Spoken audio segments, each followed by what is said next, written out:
When Alex told me he had a surprise for me, I felt a mix of excitement and nerves.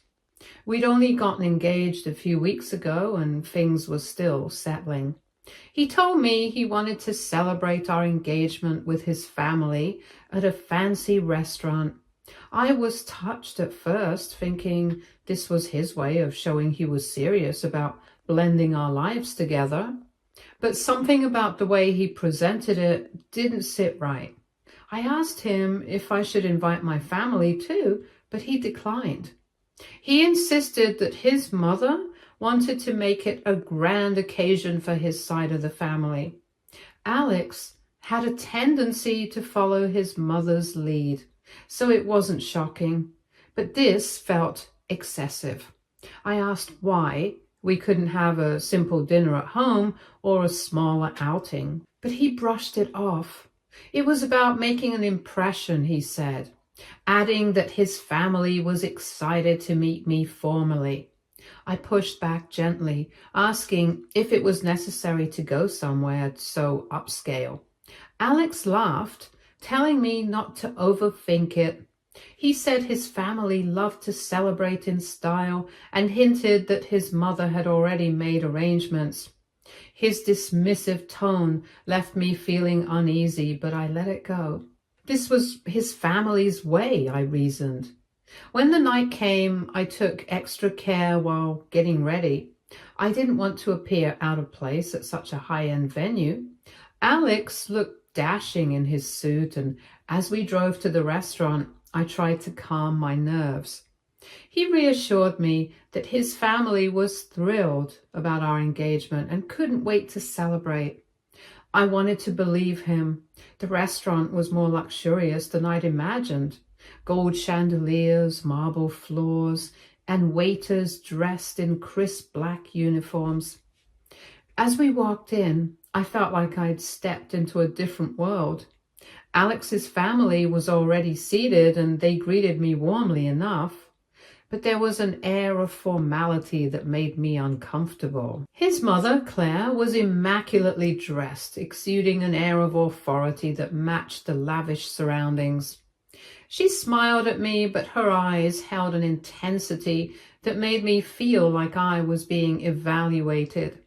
His father, a quieter man, nodded politely while his siblings exchanged pleasantries. The evening started smoothly enough, but as the night went on, the conversation took a strange turn. Claire asked me about my job, her tone light but probing. She seemed interested in the details of my career and subtly brought up Alex's success, emphasizing how well he was doing. I answered politely, but I could sense the unspoken comparison. My job was steady and fulfilling, but it didn't come with the hefty paycheck Alex enjoyed. His mother's questions grew increasingly specific, and I felt like I was being interrogated. When the waiter came to take our orders, Claire encouraged everyone to choose whatever they wanted. Alex joined in, saying it was a special night. They ordered the most expensive dishes on the menu: lobster, steak, fine wine, and desserts. I hesitated, feeling the weight of the grandeur. Alex nudged me to pick something nice, so I followed suit, although more modestly. As the meal progressed, Claire's tone shifted. She began making snarky comments about relationships and financial stability, casting sidelong glances at Alex. His siblings chimed in occasionally, their words laced with subtle condescension. I tried to focus on enjoying the food, but the atmosphere was growing more uncomfortable by the minute. By the time dessert arrived, I was ready for the night to end. The constant undertones of judgment wore me down, but I reminded myself that this was about trying to secure our future. I could endure a few awkward moments for Alex's sake. Then the bill arrived. The waiter placed it discreetly on the table, and I noticed Alex's mother glance at it before turning her attention to me. She looked almost amused. Alex leaned in, casually mentioning that I should handle it as a gesture of goodwill for the engagement. I blinked, certain I'd misheard him. Handle it? I asked what he meant, my voice tinged with confusion.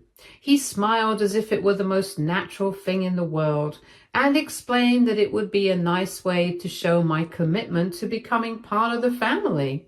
The air grew heavy as his family watched, waiting for my reaction. I stammered, trying to explain that I couldn't possibly cover a bill this extravagant. Alex frowned, his expression turning patronizing. He said I should have been prepared for such an occasion and that it was a simple gesture. I felt a lump rise in my throat as I looked at the bill. $4,000. My entire body went cold. I tried to reason with Alex, reminding him that I didn't earn nearly as much as he did, and that this was way beyond my means. I asked him why he hadn't informed me about this beforehand. Claire chimed in, her tone dripping with foreconcern, suggesting I could call someone to help if I was truly in a bind. The smirk on her face made it clear she wasn't being sincere. I was humiliated. Alex sighed, calling me dramatic, and stood up. He said he'd leave me to figure it out and walked out of the restaurant without another word. I was left frozen in my seat as his family quietly followed suit, their expressions a mix of pity and smug satisfaction. The waiter approached, asking if I needed assistance. Fighting back tears, I called my closest friend. I didn't want to involve her, but I had no other option. I asked her, what should I do? She told me to stay calm and pay for my share and not a penny more. She told me I deserved better than this and to keep her informed. I nodded numbly, her words barely registering. My mind was racing, replaying the night's events and the betrayal I just experienced. Alex and his family had walked out, leaving me sitting alone at the table with a bill that could cover my rent for months. I felt an overwhelming mix of humiliation and anger. My face burned as the waiter stood by, politely waiting for me to address the situation. Taking a deep breath, I reminded myself that I hadn't come this far in life to be manipulated or humiliated like this.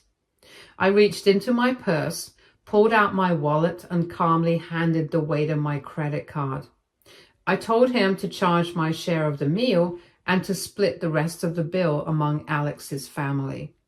His eyebrows raised slightly, but he didn't question it.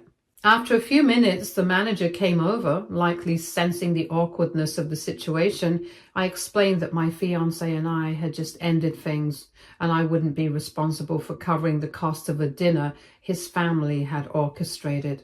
I handed over Alex's contact information, saying that any unpaid balance should be directed to him. The manager nodded sympathetically and assured me they would handle it.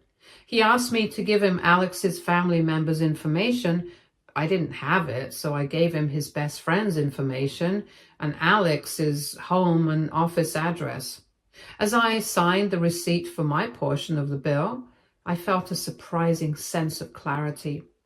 Clarity, along with rage, was a very different type of emotion. I wasn't going to let Alex or his family dictate my self-worth. And I certainly wasn't going to finance their lavish lifestyle as a so-called gesture of goodwill. Leaving the restaurant, I called a cab and texted my friend to let her know I was heading home. I didn't want to drag her into this mess any further, especially after the kindness she'd shown by helping me keep a calm head. But she texted back immediately that she was on her way to me. As the cab drove me back to my apartment, I began replaying the events of the evening in my mind, piecing together the red flags I had ignored for too long. Alex and I had been together for 3 years, and while he had always been charming and ambitious, there was no real foundation of our relationship. His tendency to prioritize his mother's opinions over mine His dismissive attitude towards my concerns and his casual approach to money had all been warning signs. But tonight had been the final straw. When I got home, I changed into my comfiest clothes and settled onto the couch with a cup of tea, trying to process what had just happened. My phone buzzed with a flurry of messages from Alex. At first, they were casual, asking if I had figured out the bill and thanking me for taking care of it. My stomach churned as I realized how little he thought of me. As the messages kept coming, his tone shifted. He accused me of embarrassing his family by refusing to cover the bill and claimed that his mother had been right all along, that I was selfish, a gold digger and not marriage material. The audacity of his words left me stunned. This wasn't just about the dinner anymore. This was about control and manipulation. He was gaslighting me. By the time he called, I had already decided not to engage. His number flashed on my screen, but I let it go to voicemail. Moments later, a text followed saying he couldn't believe I had humiliated him in front of his family and that I had failed his mother's test. Test. The words stuck in my mind like a thorn. The pieces clicked together. This wasn't just a spontaneous celebration. It had been orchestrated from the start. His mother had always been critical of me, questioning whether I was good enough for her precious son. She scrutinized everything from my job to my upbringing, always finding some flaw to highlight. This dinner had been her way of proving her doubts right, setting me up to fail in front of the entire family. I wasn't sure what infuriated me more, Alex's complicity in the scheme or his complete lack of shame in admitting it. My mind raced as I thought about all the times I had bent over backwards to make our relationship work, trying to win the approval of a woman who had never wanted me in her son's life. That was when it hit me. I didn't need their approval. I didn't need Alex, his manipulative mother, or the toxic dynamic they had created. I deserved someone who valued me for who I was, not someone who saw me as a pawn in their family games. The next morning I woke up with a renewed sense of determination. I blocked Alex and his family on every platform, cutting off any chance for them to contact me.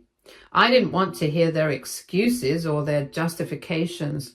As far as I was concerned, I was done. And later that day, I received a call from the restaurant manager. He informed me that the remaining balance of the bill had been settled by Alex, albeit begrudgingly. I could hear the relief in his voice, and I thanked him for his professionalism during such an awkward situation. Over the next few days, I focused on taking care of myself. I spent time with friends and poured my energy into work and reminded myself of why I deserved better. Each step I took away from Alex felt like a step towards reclaiming my self-worth. A week later, I received an email from Alex's mother. It was long and condescending, accusing me of overreacting and painting myself as the victim. She claimed the dinner had been a harmless test to ensure I was ready for the responsibilities of marriage and that I had failed miserably. I didn't bother replying. Her words held no power over me anymore. If anything, they confirmed what I already knew. I had dodged a bullet.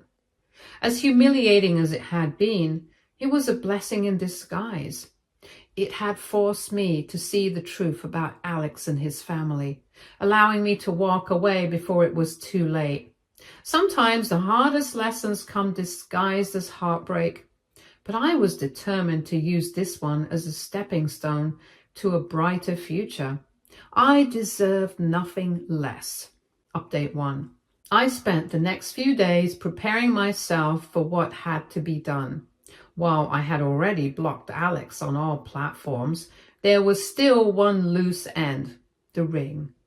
It stared back at me from where I had placed it on my dresser, a gaudy reminder of the man who had turned what should have been a celebration into a twisted game. Returning it felt like the final step in cutting ties. I wasn't going to mail it or leave it with a doorman. I wanted him to see me hand it back, to feel the weight of what he had lost. On Saturday morning, I dressed confidently, opting for a sleek, polished look that radiated self-assurance.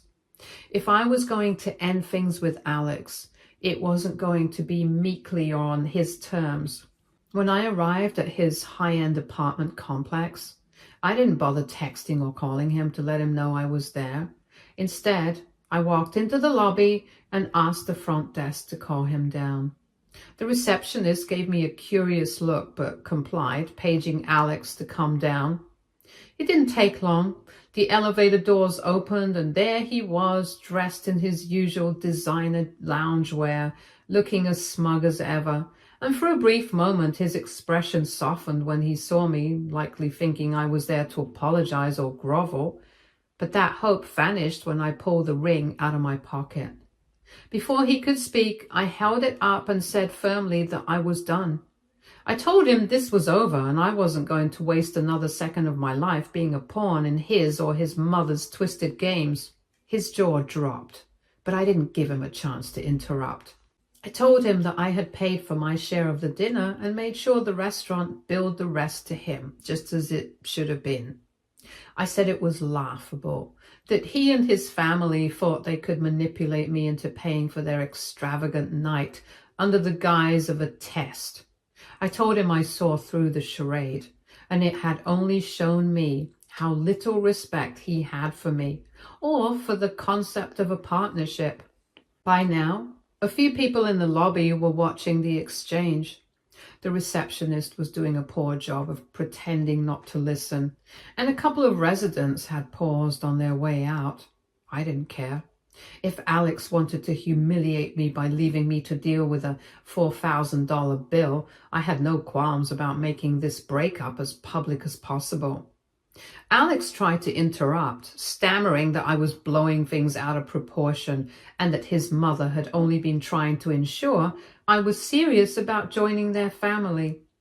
I cut him off, saying it wasn't his mother's place to test me or decide my worth. I told him it was embarrassing that a man in his 30s couldn't make decisions without his mommy pulling the strings. He looked around nervously, clearly aware of the small audience forming. I didn't let up. I told him that if he wanted to marry his mother so badly, he should just go ahead and do it because he was in no shape to be anyone's husband. I tossed the ring onto the coffee table in the lobby, not bothering to place it in his hand. I said he should give it to his mother since she seemed so intent on controlling every aspect of his life. Alex's face turned red as he hissed at me to calm down and take this conversation upstairs. I laughed, saying I wouldn't set foot in his apartment because it wasn't worth the risk of being subjected to more of his or his family's nonsense. I told him this wasn't a negotiation or a discussion. It was a statement. I made it clear that I was done with him and his toxic family. I wasn't going to let him gaslight me into thinking I was the problem. I reminded him that relationships were built on mutual respect and trust, neither of which he had shown me. The final blow came when I looked him dead in the eye and told him he shouldn't ever consider marriage again until he learned to stand on his own 2 feet emotionally and use his remaining brain cells mentally. I said he wasn't ready to be a partner because all he'd be doing was dragging someone else into the mess he called a life. By now, Alex was sputtering, unable to form a coherent response. I could tell he was both embarrassed and furious, but I didn't care. I turned on my heels and walked out of the building, head held high, leaving him to deal with the aftermath. As I stepped outside and hailed a cab, I felt an overwhelming sense of relief. For the first time in months, I felt like I was in control of my own life again. I had stood up for myself, I had called out Alex's behavior for what it was and walked away with my dignity intact. The cab ride home was quiet, giving me time to reflect. While the breakup had been messy in public, it had also been necessary. I knew I deserved better, and walking away from Alex was the first step towards finding that. In the days that followed, I blocked Alex on my email too, and deleted any photos or messages that tied me to him. I didn't need constant reminders of the chapter I had just closed. My friends rallied around me, reminding me of my worth and celebrating my decision to leave. They pointed out how much lighter and happier I seemed, and I realized they were right. Update 2. Life after ending things with Alex had been refreshingly peaceful. My mom, seeing how drained I had been, came over to stay with me for a few days to help me get back on my feet. Having her around was exactly what I needed. We spent our time catching up, binge watching old sitcoms and planning out ways for me to recenter my life. That morning, we had just settled in with coffee and breakfast when there was an aggressive knock at the door. It wasn't the typical knock of a delivery person or a neighbor. This one was loud and demanding.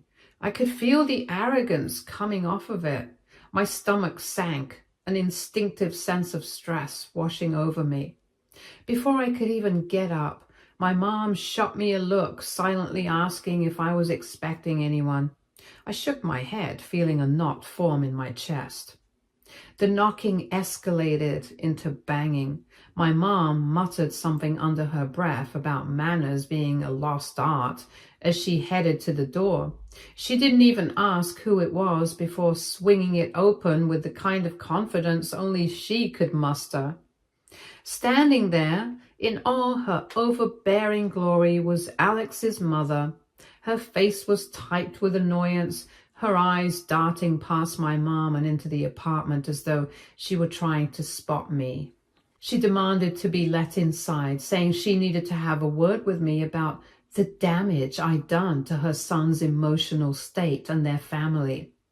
My mom didn't budge from the doorway. Instead, she crossed her arms and gave Alex's mother a cold, hard stare.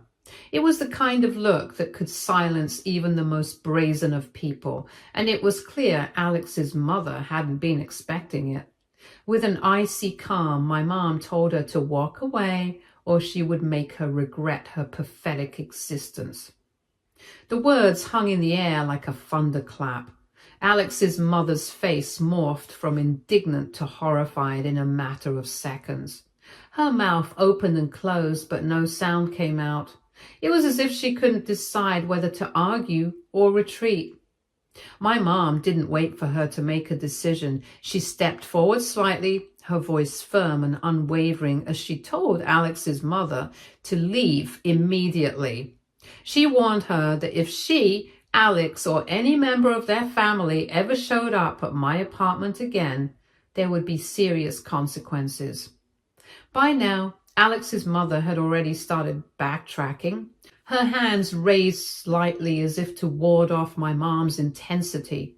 She stammered that she only wanted to talk, but my mom cut her off, and she told her there was nothing to discuss, slammed the door shut, and turned back to me with a look that said, "Problem solved."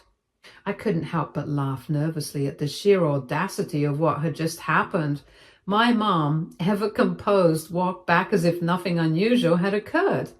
She sat down, took a sip of her coffee, and said that people like Alex's mother thrive on drama, but only if you let them. For the rest of the day, I couldn't stop replaying the scene in my head. I was equal parts impressed and relieved. My mom had always been my rock, but seeing her stand up for me so fiercely reminded me of just how lucky I was to have her in my corner. Later that evening, as we were winding down, my mom brought up the incident. She told me that people like Alex's mother were bullies, plain and simple. She told me that bullies only back down when they're confronted by someone who refuses to be intimidated. I admitted that part of me still felt rattled by the whole thing. As much as I didn't regret leaving Alex, the lingering aftermath of his family's behavior was exhausting. My mom reminded me that this was all temporary, that I had taken the hardest step by walking away, and that eventually the dust would settle. She also made it clear that if Alex's family tried to pull anything else, they'd have to deal with her. The thought made me smile. My mom might not have been physically intimidating, but her presence alone was enough to make even the most overbearing person think twice. Alex's mother never showed up again, whether it was because of my mom's warning or her own embarrassment. I didn't care. What mattered was that I had set a boundary, and it had been reinforced by someone who truly had my best interests at heart. I realized I didn't need to justify my decisions to anyone, least of all, people who didn't respect me. I had every right to live my life on my own terms, free from the manipulative games and toxic expectations of others. Update 3. Life had begun to settle into a calm rhythm after the showdown with Alex's mother. I was finally starting to feel like myself again, lighter, freer, and unburdened by the constant weight of Alex's antics. My days were filled with work, evenings spent with my mom, and the occasional venting session with friends over the phone. One afternoon, as I was reorganizing my closet and trying to make space by throwing out all the clothing that he gave me, my phone buzzed. It was a group call from 3 of my closest friends, Jenna, Steph, and Emma. Seeing their names light up the screen instantly brought a smile to my face. Before I could even say hello, Jenna's voice rang out, asking if I was sitting down because I wouldn't believe what they had to tell me. Her tone was a mix of disbelief and amusement, and I could tell she was chomping at the bit to spill the tea. Steph cut in, saying that Alex had reached out to them separately, practically begging them to convince me to take him back. Apparently, he had tried to frame the whole restaurant fiasco and his mother's behavior as a simple misunderstanding, even though it was clear to everyone involved that it was far from simple. Emma jumped in, adding that Alex had made it sound like he was the victim in all of this, claiming I had overreacted and that he was desperate to make things right. My friends were having none of it. Jenna said that she didn't hold back. She told Alex point blank that he was like a rotten fish, smelly, unappealing, and only getting worse the longer you keep him around. Steph chimed in, saying she had compared him to a used tissue, something you throw away without a second thought because it's only good for one thing. Emma added the cherry on top, telling him that his actions had been embarrassing, manipulative, and downright pathetic, and that he had no business trying to weasel his way back into my life. As they recounted the details, I couldn't stop laughing. I could just picture the 3 of them ganging up on Alex, hitting him with their sharp wit and unfiltered honesty. He got off easy as they weren't together, but he still got roasted pretty hard. Knowing they had my back in such a big way filled me with warmth and gratitude. When they finished their story, Jenna asked if I was seriously considering giving Alex another chance. She said she had to ask even though she was sure she already knew my answer. I told them I wouldn't get back with Alex even if he were the last man on earth. I told them that this whole ordeal had been a wake-up call for me, showing me just how toxic he and his family were. I said that I had spent too much time second-guessing myself in that relationship, always trying to keep the peace and avoid confrontation. I admitted that I had ignored so many red flags because I wanted things to work, but now I saw how foolish that had been. Steph said she was proud of me for standing my ground and choosing myself for once. She reminded me that I deserved someone who respected and valued me, not someone who treated me like a pawn in their family's twisted games. Emma agreed, saying that Alex was lucky I hadn't dragged him and his mom to small claims courts for the nonsense they had pulled. She said that if he tried to bother me again, I should consider getting a restraining order because she wouldn't put it past him to keep pushing. I agreed with her. Alex's ego had taken a hit. I don't think he wanted to get back with me because he regretted his behavior. He just wanted to one-up me to satisfy himself and his mother. Jenna joked that if Alex showed up again, I should give her a call so that she could deal with him herself. She said she'd have no problem putting him in his place, and knowing her, I believed it. As the conversation wound down, I thanked them for always having my back. I told them that their support meant everything to me, especially during a time when I had felt so drained and defeated. Jenna told me that that's what friends are for. And Steph said that they'd always be there to remind me of my worth and drill it into my head if necessary. Emma added that they were just glad I was finally free of Alex and his baggage, and that they couldn't wait to see me thrive again by myself and hopefully meet someone better. I decided then and there that I wasn't going to let this situation define me. Instead, I was going to use it as a lesson, a reminder to never settle for less than I deserved, and to always trust my instincts no matter how difficult it might be. When I told my mother, she was laughing hard at my friend's comments. Jenna's rotten fish analogy was my favorite, and I started using it as a kind of mental shorthand to remind myself of what I had left behind. Whenever doubt or regret tried to creep in, I would think about how I felt left all alone at that restaurant. I had an incredible support system, people who loved and valued me for who I was. And that was worth more than any engagement ring or empty promises. As for Alex, I hoped he enjoyed his newfound freedom because he wasn't getting a second chance. Not now, not ever.